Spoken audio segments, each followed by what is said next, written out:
So the presidential candidate for the United Democratic Alliance, UDA, made 4 allegations yesterday in his statement. One, that the government and its senior officials have mobilized to campaign for Azimio la Umoja, One Kenya Alliance presidential candidate.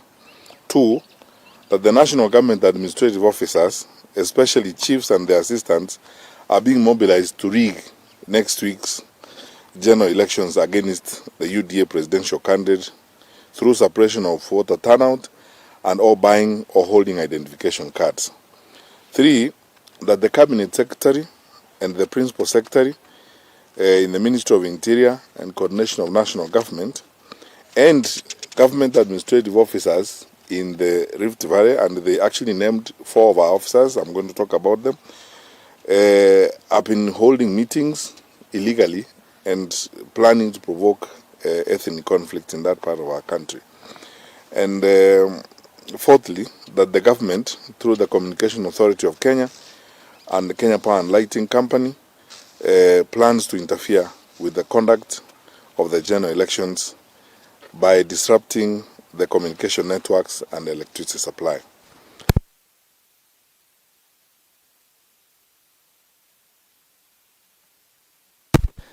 I have expressed clearance from the president to do this press conference because I couldn't if I didn't have clearance from the president to do it, because that is how an orderly country is run. Two, you go to the National Security Advisory Committee after that, and the National Security Advisory Committee is comprised of the technical officers, the heads of the security agencies, and the others, who manage the security institutions across the country. Then from there we go to the respective ministries, and from the ministries we go to the regions, from the regions we go to the counties, from the counties we go to the sub-counties, all the way to the sub-locations. Right from the sub-location, the assistant chief chairs the security committee at the sub-location level. The chief chairs the security committee at the location level, and all the way to the National Security Council. The security sector is a very regimented arrangement. You don't have the freedom, and you have no capacity to work outside of it. When we take decisions, for example, if we have to communicate policy to the chiefs and to the DCs and to the regional commissioners, it has got to flow directly from the National Security Council. I am not aware, because there doesn't exist a discussion that has happened at the National Security Council authorizing us to meet the chiefs and instruct them to campaign for anyone. And if His Excellency the Deputy President has got evidence to that effect, he should provide it to the public, because that evidence would reside in the minutes of the National Security Council or in the agenda of the National Security Council, and then that communication will be translated in a memo by the head of the public service, who is a secretary to the council, which I have not seen. I am not aware of it. Have public servants been mobilized to campaign for any particular candidate? The answer is no, because that information would be resident in a circular by the head of the public service. I have not seen one. I have not seen any communication from the Public Service Commission itself to public servants. And public servants are all governed by a code of conduct, which is very strict on how these things are supposed to be done. Thirdly, my friends, all meetings we have with chiefs and assistant chiefs are held in public. We either meet in county commissioners' offices, in church halls, in schools. The most recent meeting that PS Kibicho and I had with the chiefs of Nyamira and Kisi was held at Tombe Girls, in a public school, a public place where everybody can access. Government is not a secret society. These allegations create an impression that government has been operating like a secret society. Government is not a secret society, which meets somewhere under a tree and conspires. We're not engaged in any conspiracy against anyone. And the things we do are guided by an agenda, and in most cases, we take notes of this. And I am not aware, and we have never had meetings anywhere to instruct chiefs or instruct assistant chiefs to do whatever needs to be done. Fourthly, which I think is an important point to make, the interface between national government and county governments in the implementation of public policy is done through the national government administration. We have worked with chiefs and assistant chiefs and our deputy county commissioners on 100% transition. We have worked with them on the war against FGM. We have worked with them on the gender violence. We've worked with them on a huge number of issues before.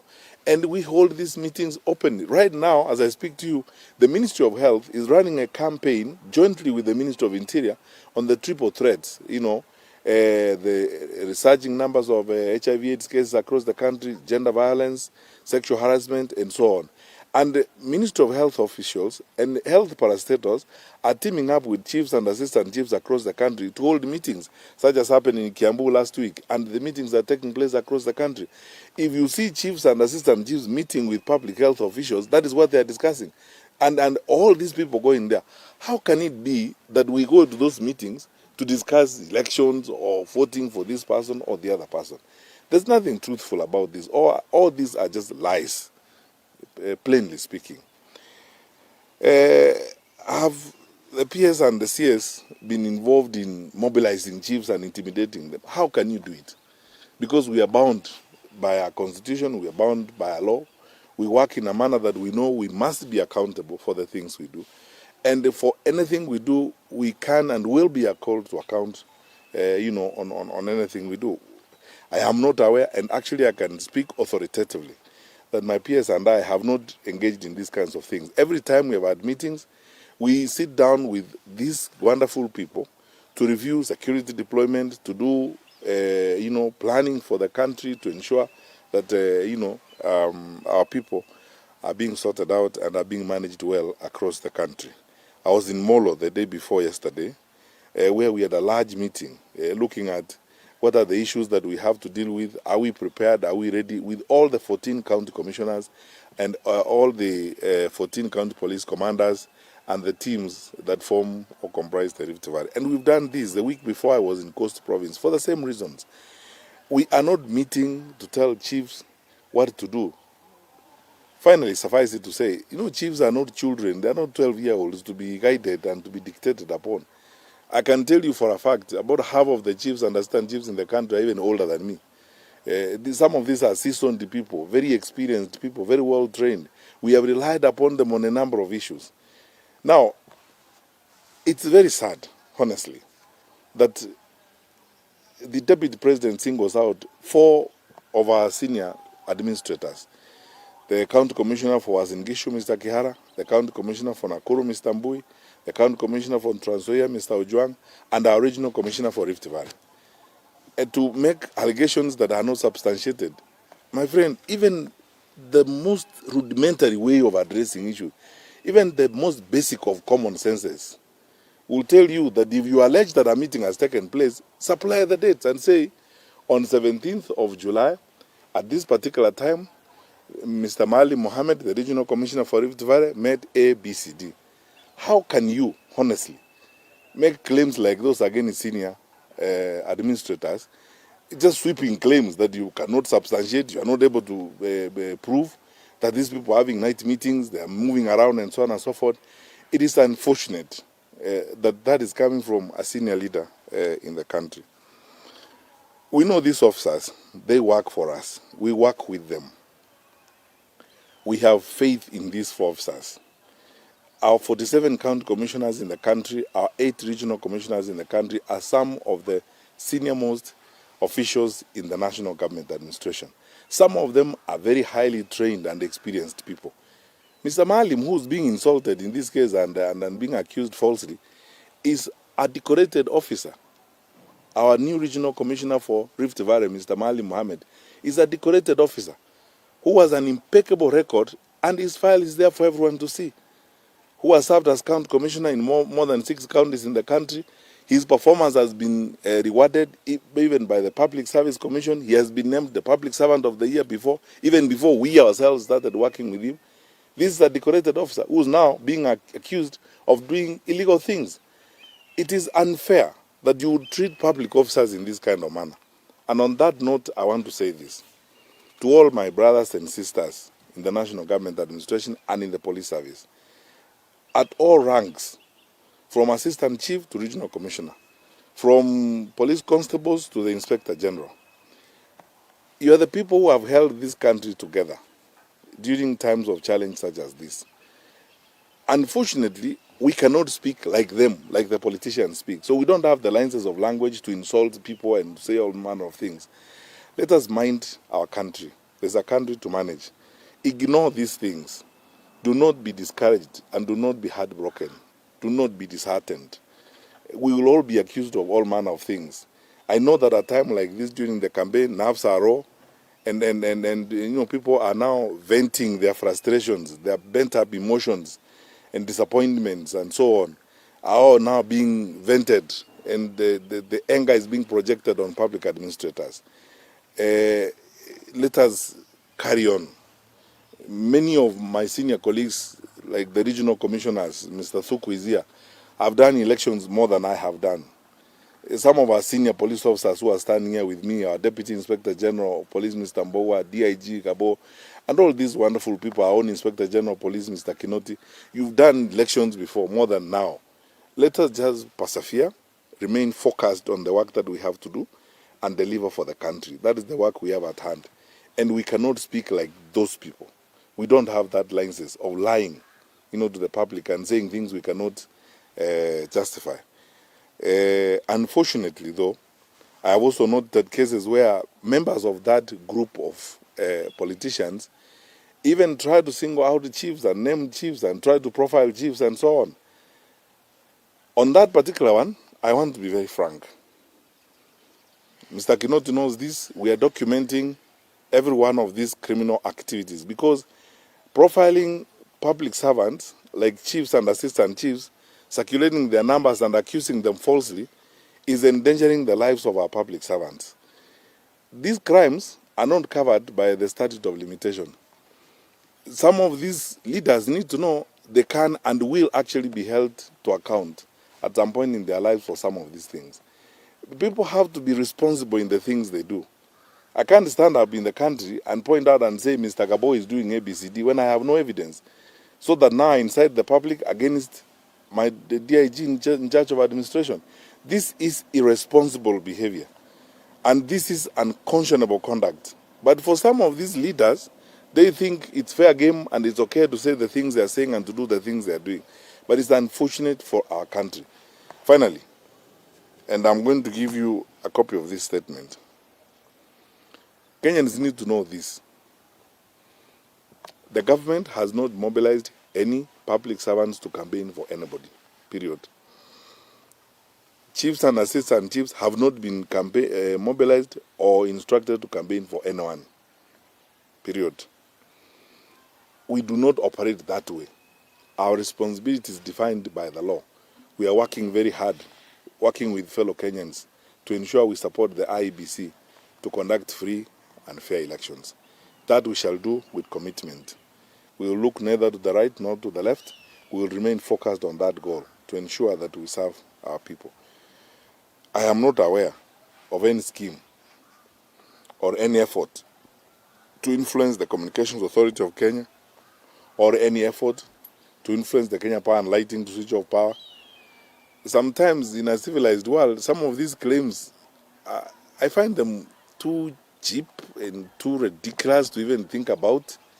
And when they come from the mouths of senior leaders, you sometimes don't know whether to laugh or cry. It's so petty to imagine that an organization that enjoys such institutional autonomy and protection by the law, like the Communications Authority of Kenya, would resort to such primitive things like, interfering. We have said this several times before. I'm as Minister for Interior, I'm the one who would invoke the Public Order Act. We have said it several times because this is a matter that we have all discussed and agreed.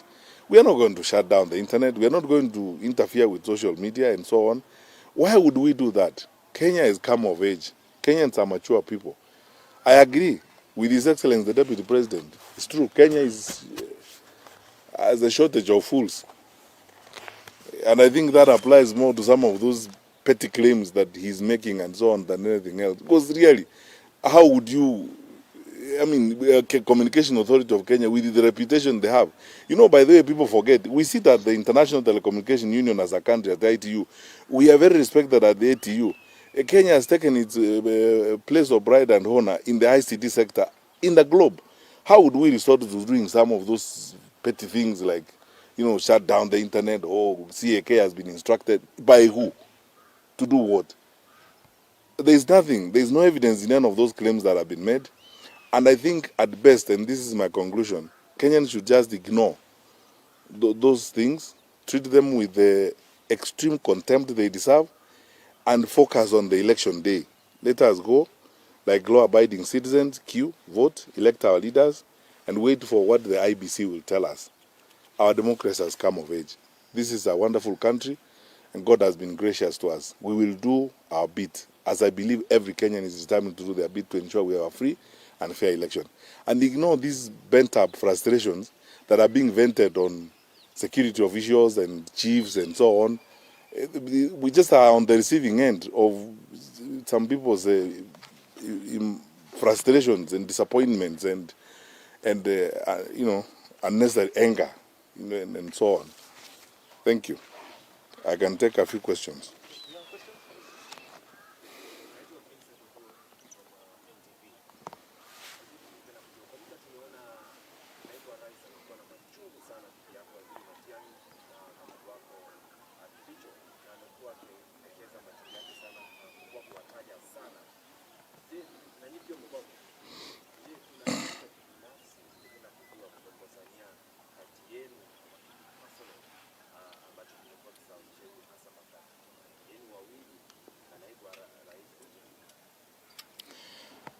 Sisi hatujamjibu.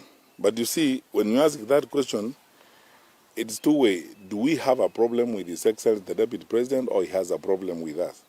That is something we need to figure out. Kwa sababu, sometimes I ask this, and please allow me on this particular one, I'm going to break out of the edict of collective responsibility.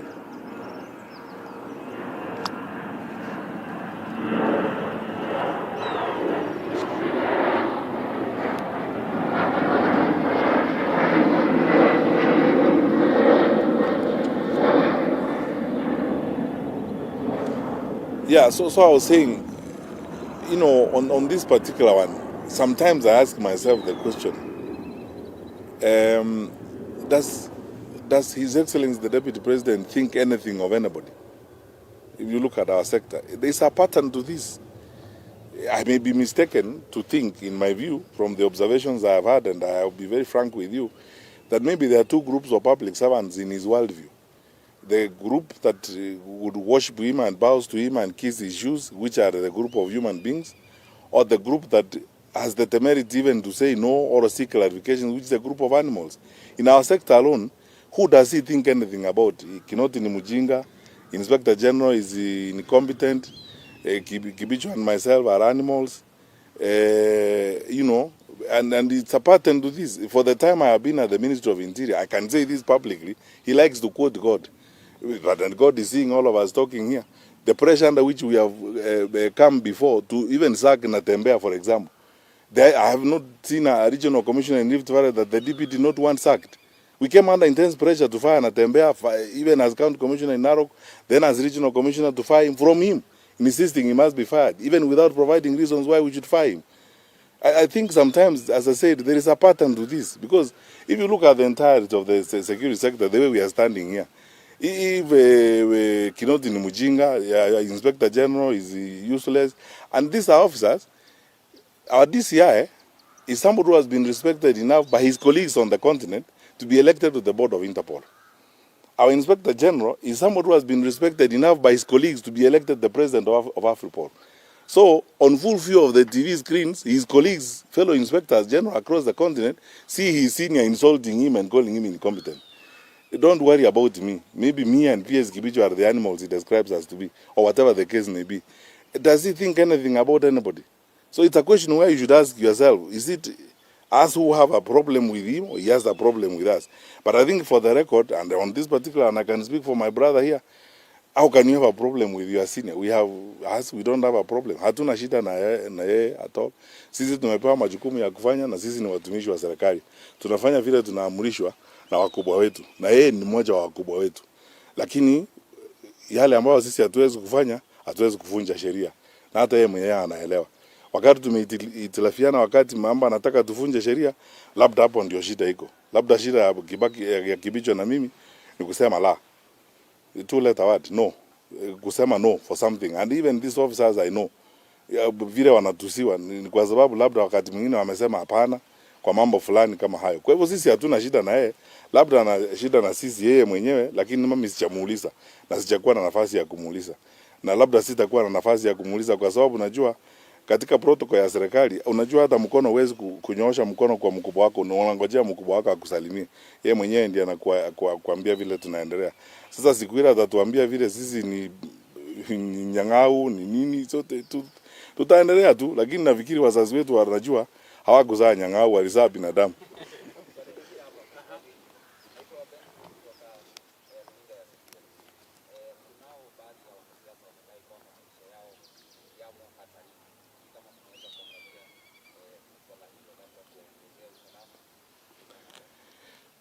Can you give me an example of who has claimed their lives are in danger?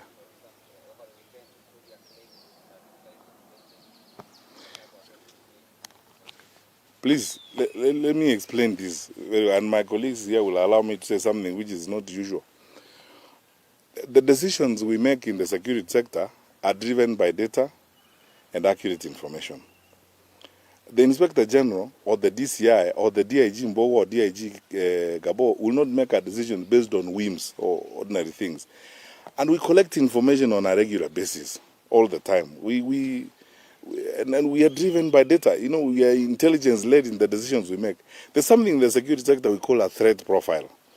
Threat profile is when we wake up in the morning, and most of these gentlemen who are standing before you here, we start interactions from as early as sometimes 4 a.m. in the morning or 3, or sometimes depending on what the night has thrown to us, we are awake all night.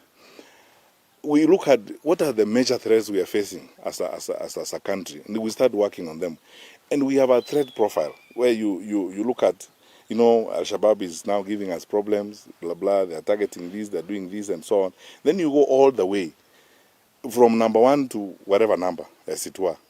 Your deployment and your focus, or if you are going to follow somebody, it is because you believe that in that threat profile they rank very high. I've said this before when I was called to Parliament one time. Some of those individuals who are saying that the police are after them or they are threatening them, in the threat profile between number 1 and 500, they are not there. Which means there are people, even a cockroach cannot spend time thinking about. Because you see, they are no threat to anybody. They are doing their job as politicians. They are talking. You know what wanaongea. And talking is not a threat. Because you see, that is what they are paid to do. Because if you are a politician, your practice is kuongea. Which means as you talk around, even a lizard passing around is not worried about you. So why should Mbowa deploy police officers after you? You are not a threat to anybody. In fact, if anything, you are only a threat to yourself. You are not a threat to anyone. So I don't understand who those people are who are claiming that their lives are in danger. But anyway, the truth of the matter, and many of them,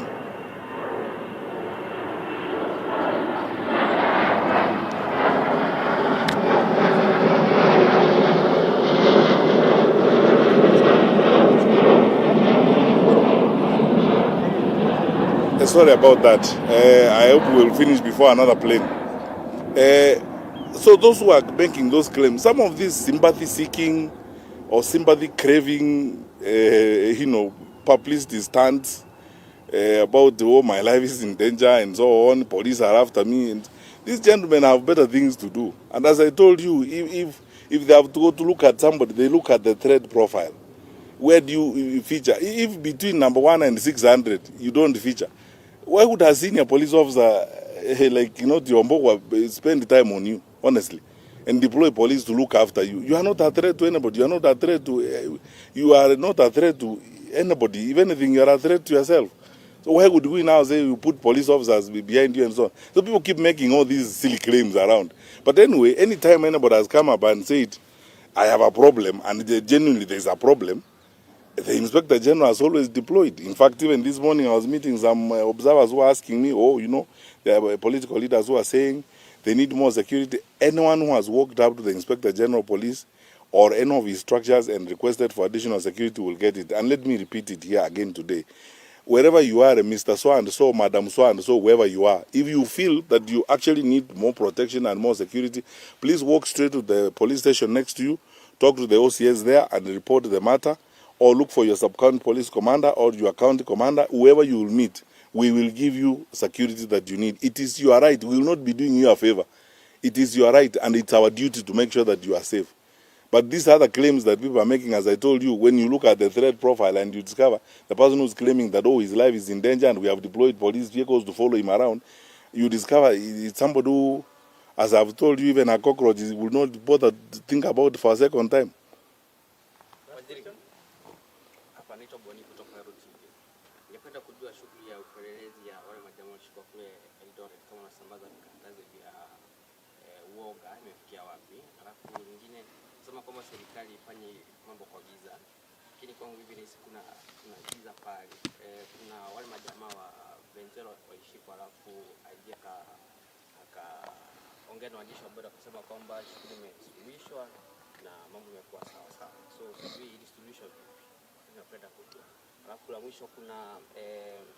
DPP nyumba yake imevunjwa vya asubuhi na inasemekana kwamba ni kwa sababu alikuwa ametoa alikuwa ameelekeza kwamba Junet na Kinado wachunguzwa kwa ile video ya naibu wa rais. Ni hali ya kuonea Unajua sasa, now that is where we part ways, because you know security matters. You cannot subject them to propaganda, you know, and gossip and all those kinds of things. First of all, as a rule of thumb, I tell you, my brothers and sisters, you know this for a fact. You also want a responsible Minister of Interior in your country. When investigations are going on, as a rule of thumb, and our DCI is here, we have agreed in the security sector. We don't run sideline commentaries when investigations are going on, because then we interfere with the work of the officers who are, doing the investigations. The matter of the rivulets, some investigations are going on. We've already taken some people to court, and we are continuing to look for more information so that we get to the very bottom of the matter. But the process of punishment has begun. We will present the information we have, and our officers will present the information they have, and then the courts will decide who is right and who is wrong. And I don't want to comment more about that. On the matter of the Venezuelans, you know, these are two institutions, two independent institutions. You forget one thing. The Office of the Inspector General of Police under the law is an independent office, and the IEBC is an independent institution. The two institutions come together and look at an issue like the one of the consultants or people who have been hired to do the work they are doing. In their wisdom, they take a decision, and all the issues involved have been explained and sorted out. And they agree that we have now explained all the gray areas on this matter. We are on the same page. Let us move forward. And they decide responsibly, I believe as responsible people, that let us not engage in press commentaries that are going to affect the conduct of the general elections. Why would we want to go back to them again and tell them, okay, so what happened? How many cups of tea did you take during that meeting? Who said what and so on? Let's trust our Inspector General Police. Let's trust Mr. Jebukati, the chairman of the IEBC, on the decision they took on that matter. I am satisfied myself when I was briefed by the decisions of the Inspector General of Police, and we are fine. And then he has briefed us on the conversations he had with the IBC on the matter. We are satisfied completely with how they resolved the matter, and we believe that is the responsible way of managing these affairs. Let us proceed now to another matter. On the issue of the house of the DPP, again, it applies to what I told you earlier. I don't want to make sideline comments now when a matter as sensitive as that has happened. Now, you already have jumped to conclusions before investigations are done. Now, my brother, if we go that way, we will hurt ourselves. Let us always be focused. When something has happened, we have competent officers, we have competent teams. They come up, they investigate the matter, wanachunguza, wanatafuta ukweli mahali huko. Kama kuna ushahidi wa kutosha, mambo fulani yamefanyika, wahusika wanapatikana, alafu wanapelekwa kotini. Tunataka kufuata sheria na tunataka kuishi kisheria vile tunatakiwa kuishi. Sawa sawa? Oh.